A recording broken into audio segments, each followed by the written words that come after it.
Алматыда соттың шешімімен 300-ге жуық қызметкер табыс тауып отырған зауыт жабылып тынды.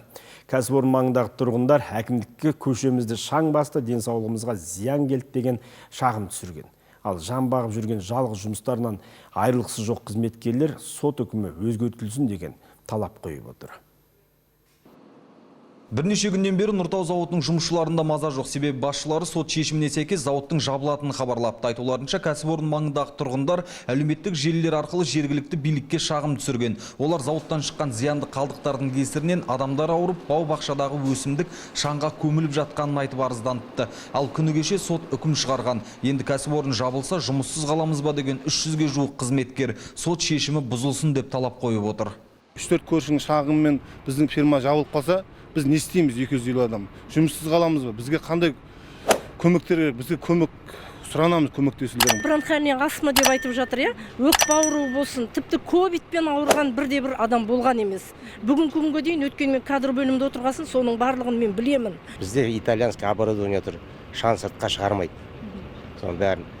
Сол 5 жыл болды осы жерде істеп жүрген. Әлі бір денсаулығыма зақым келген емес.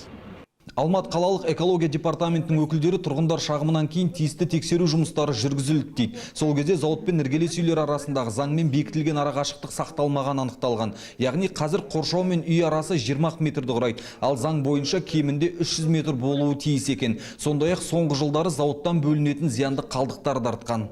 2018-де 20,67 тонна рұқсат етілген шығарындылар көлемі. Шығарындылар көлемі көбейген. Алайда жаңағы санитарлық қорғау аймағы айқындалмаған. Біз соны айтып отырмыз. Данияр Әлімсейітов зауытты сотқа берген жоқпыз деді. Айтуынша кәсіпорын жұмысына ешқандай қарсылықтары жоқ. Тіпті жауапты тұлғаларға кәсіпорынды индустриалды аймаққа көшіру туралы да ұсыныс айтыпты. Ал 300-ге жуық қызметкері жұмыссыз қалуы мүмкін. Зауыт басшылығы алдағы күндері апелляциялық сотқа шағым түсірмек. Нұрболат Жаңабекұлы, Дәулетбай Нұрмахан, Информбюро, Алматы. Елімізде болып жатқан ең өткір, шынайы, өзекті ақпараттарды елден бұрын білгіңіз келсе, онда Информбюроның YouTube арнасына жазылыңыз. Жазылып қана қоймай, ұнату батырмасын басып, пікір қалдырыңыз. Сөздің шыны керектің барлық саны да осы жерде сақталған. Информбюро, ақиқатын айтайық.